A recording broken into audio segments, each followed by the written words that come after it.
Hello, I'm Will Cavendish, Arup's Global Digital Services Leader, and I'm delighted to welcome you to the second in our series of Fireside Chats. Following the launch of our Embracing AI, Reshaping Today's Cities and Built Environment survey early this year, I'm having a series of conversations with global leaders and organizations who are shaping how AI will transform the built environment world. Today, I've got the great pleasure of speaking with Philippe Rambach, Chief AI Officer at Schneider Electric, a company at the forefront of real-world AI implementation. So, Philippe, welcome. First question that I just wanted to kind of have a chat about.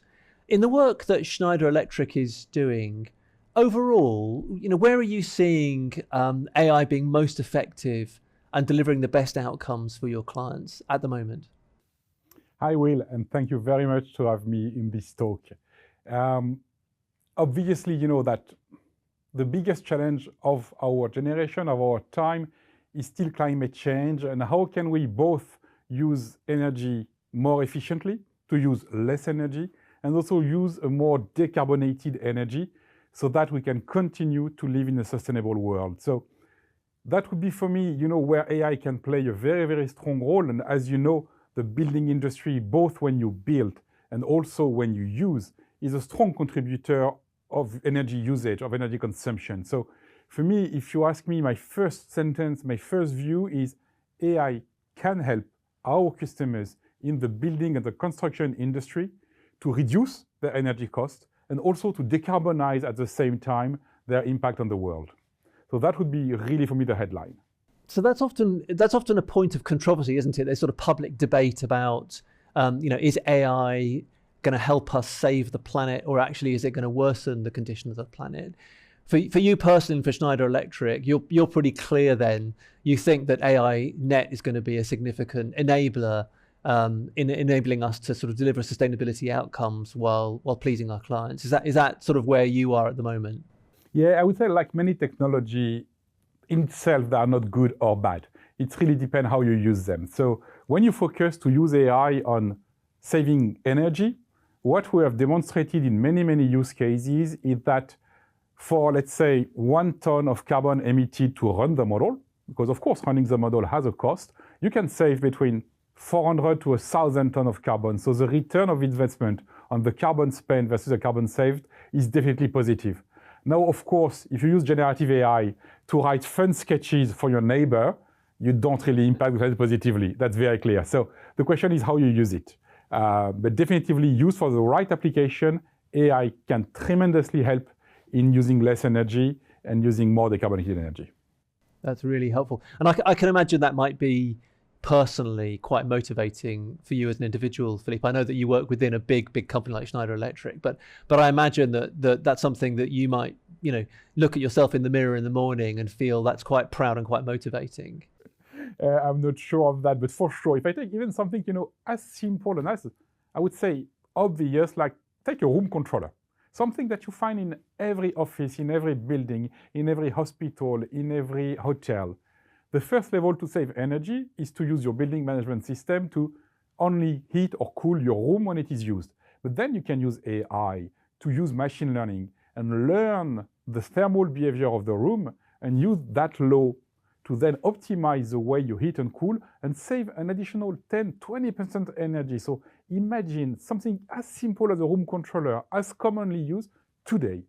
In reality, in the world of today, we have released, and we're not the only one, maybe we are the only one, but anyway, one day others will do, we have released a room controller with AI embedded that needs no technology from our customers, that needs no long learning before. You install it on the wall as any other room controller, and after a few days of learning, you save 10-15% energy and have a better comfort. So yes, sometimes people say you have a choice to make between being sustainable, being efficient in energy, and having the right comfort, the right lifestyle.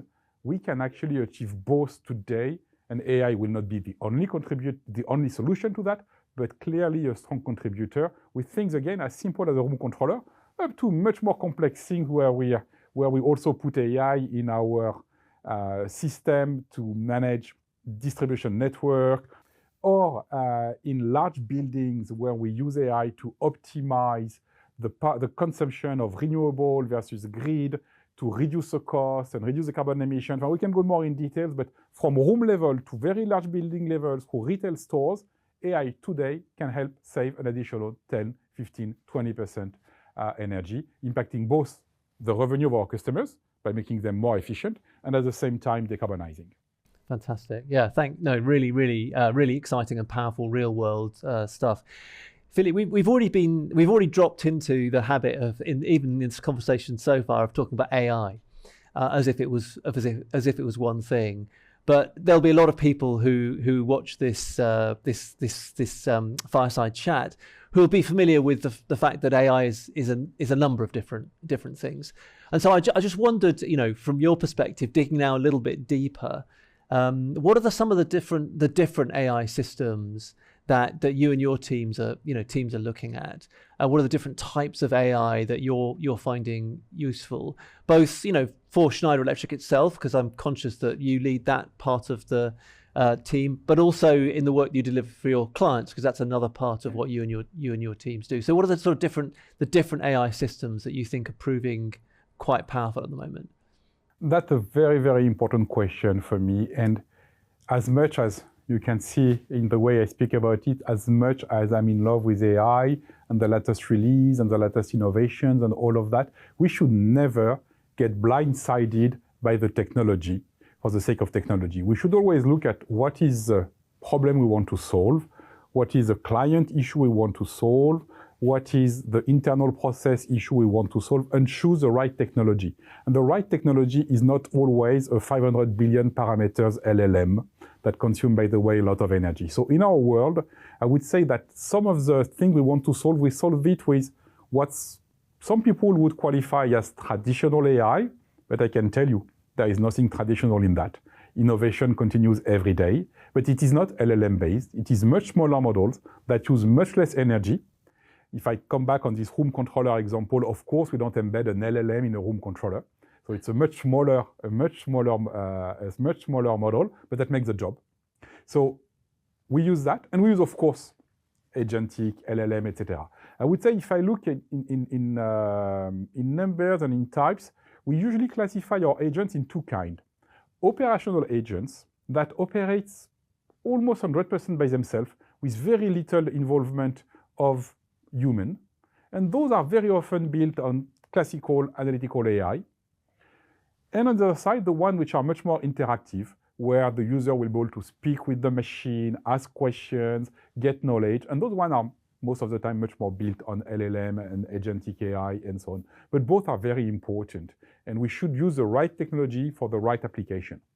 And if I look maybe in ratios, when I look at what we do for internal efficiency, probably 60-70% LLM agentic based, maybe 30% more traditional AI.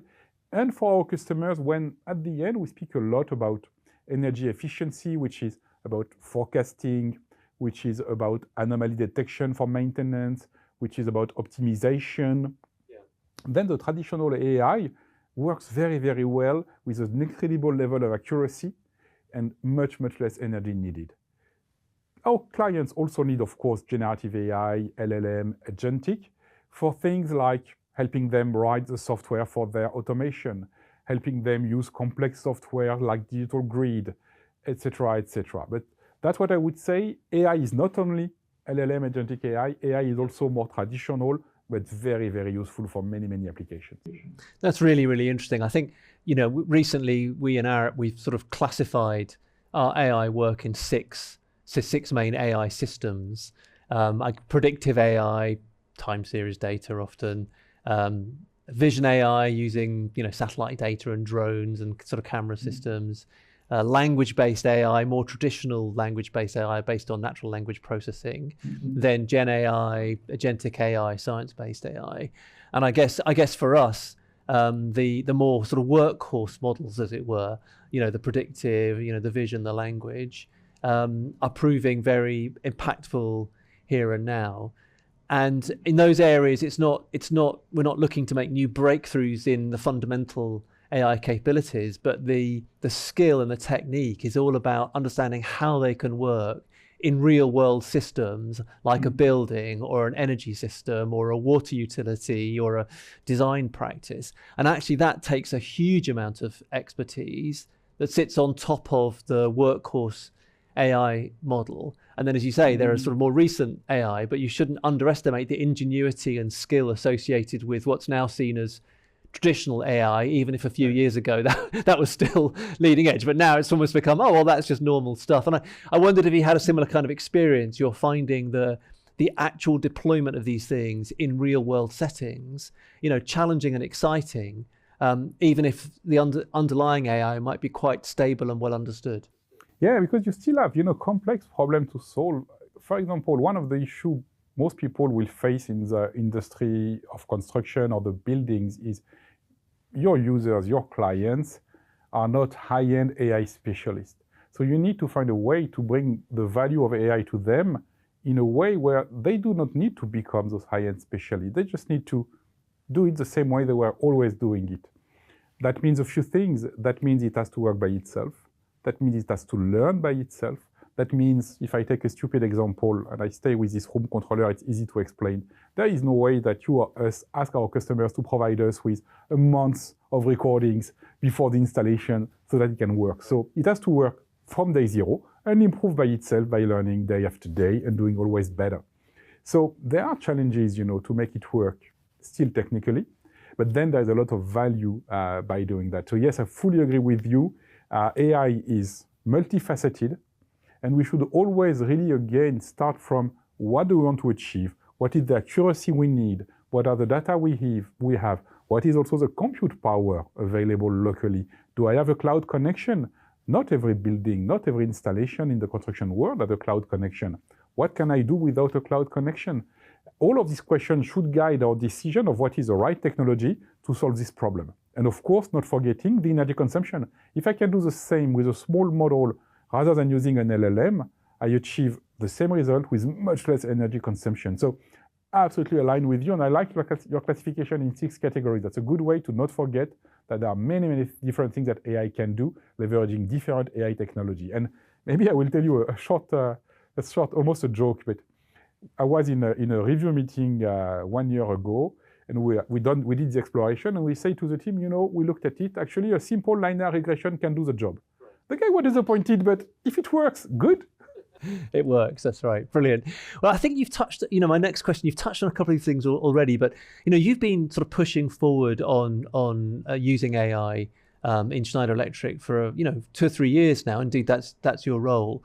And I wondered if you were able to cast your mind back to, Philippe 2 years ago and what you thought would be the sort of progress and the way of working going forward, and sort of maybe think a little bit about what unexpected things have you learned over the last couple of years about what might be holding AI back or where it might be useful in a way you didn't expect. I think a lot of people will be interested in hearing from you about your learning about the journey over the last couple of years and what some of the key things have come out of that for you. Many different things. The first thing I would say, probably actually, we started with this acceleration on AI 4 years ago. So we started more or less a year or 9 months before ChatGPT came out. Right. So the first thing I would learn and keep is, wow, you need to adapt and adapt fast and quickly. Things will change and are changing in this area so fast that the only way is to learn fast, always learn, always adapt, and I would say have a no regret attitude. We know that some of the things we work today, as in the past, we had to put them to the bin because a new tech came. I'll take an example. When I took the job, we're very proud that we had been able to train an analytical model to understand the sentiment of clients on messages. Then ChatGPT came out, was doing much better out of the box. Either you continue forever to improve your model, or you say, yeah, let's accept it. New technology has come, let's move on. So the first thing we have learned, honestly, is you need to be ready for that. You need to be ready to accept that new tech comes and erase the past. The second thing I would say is that we should never forget that an AI transformation is first an IT transformation, and an IT transformation is first a transformation. So maybe 20, 30% of the efforts will be maybe not even. 10% in the algorithm, 30% in collecting the data, and 60-70% in change management, like for any other transformation. And sometimes, because AI is so new, we forget our basics. So I would say, again, first thing, take change fast, learn, adapt, no regret attitude. Second, it's a change management, and we need to help people change. And one of the key points, probably as part of the change, which is more AI specific, is, as we discussed sometime in the past, AI can be both very attractive and very scary. Some people will think about AI as bringing the end of the world on us. They would have what I would call, for people of my generation, a Space 2001 Odyssey view or Robocop view, where AI will kill humanity.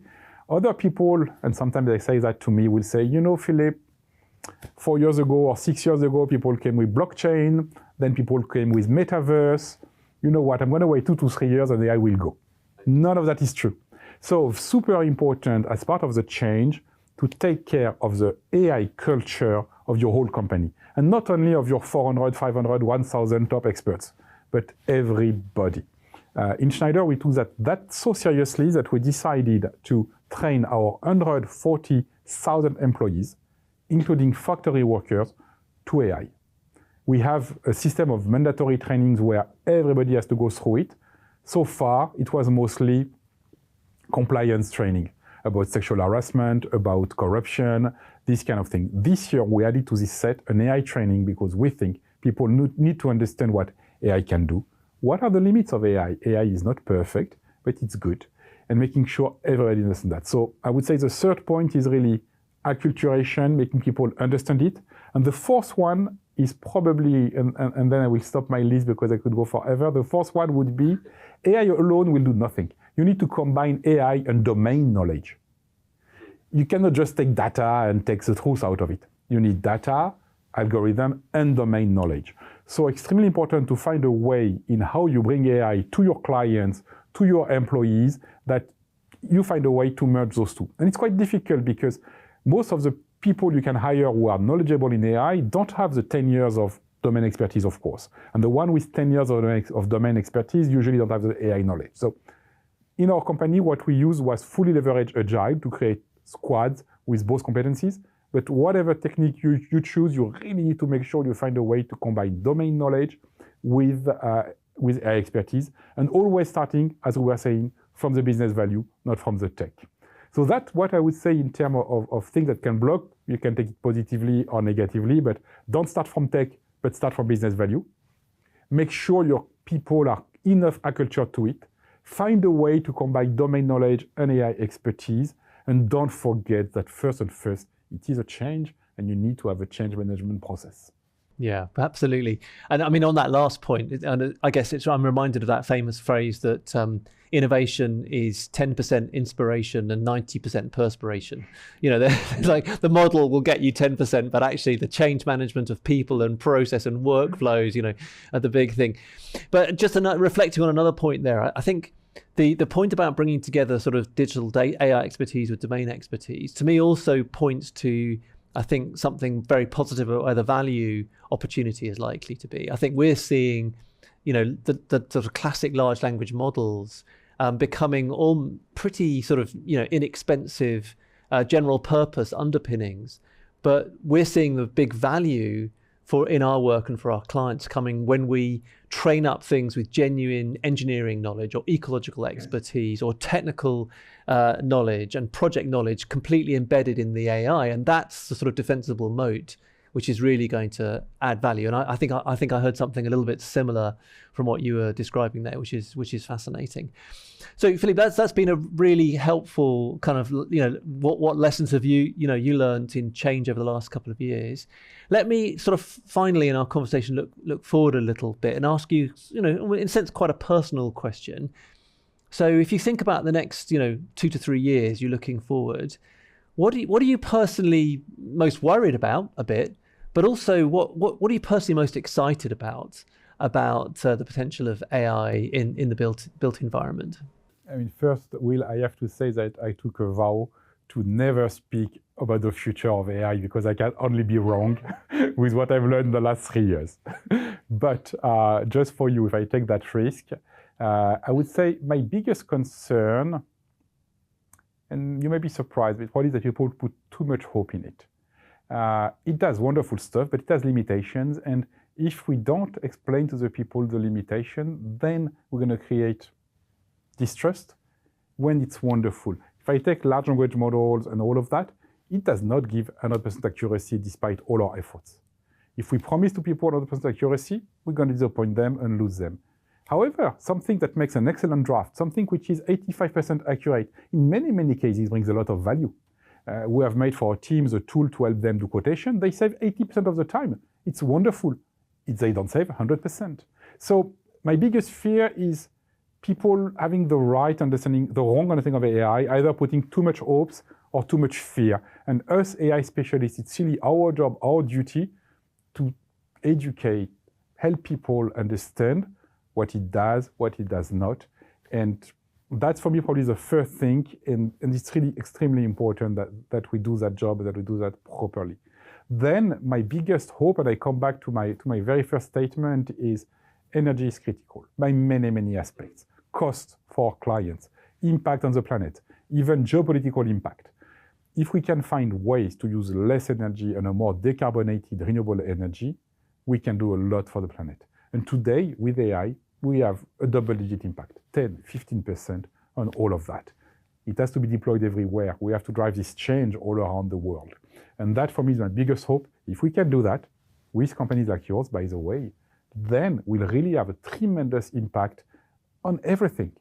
Carbon, geopolitics, comfort, cost, all of that. So that's my biggest hope. Philippe, I completely resonate with that. There's almost this Goldilocks thing. AI isn't too hot or too cold. It's responsible for us as experts to help understand and explain what AI really is. But in that context, it can be a source of incredible joy and innovation and inspiration for those who work in our companies and those work beyond, and how they can achieve the impact they want to have in even better ways than they're able to do. And by the way, beyond energy, one thing which also I like, which goes much beyond what Schneider does, is AI is changing the way we access knowledge. And every time we give to humanity an easier, a better, a faster way to knowledge, we make progress to, at least I believe, to better times. So the capacity now that people can learn what they want to learn, understand what they want to understand by leveraging AI tools, give me also a lot of hope. And the relationship to knowledge is going to change. It can be scary, but it can also be super helpful for our companies, our clients, but beyond that, many, many people in the world. Philippe, that's fantastic. I love that phrase, progress to better times. I think that's fantastic. Philippe, thank you for such a clear breakdown of AI in our sector, and for sharing your insights and your experience. Immensely valuable and interesting. We know AI isn't a future ambition. It's already reshaping how we plan, design, and operate the city's infrastructure around us.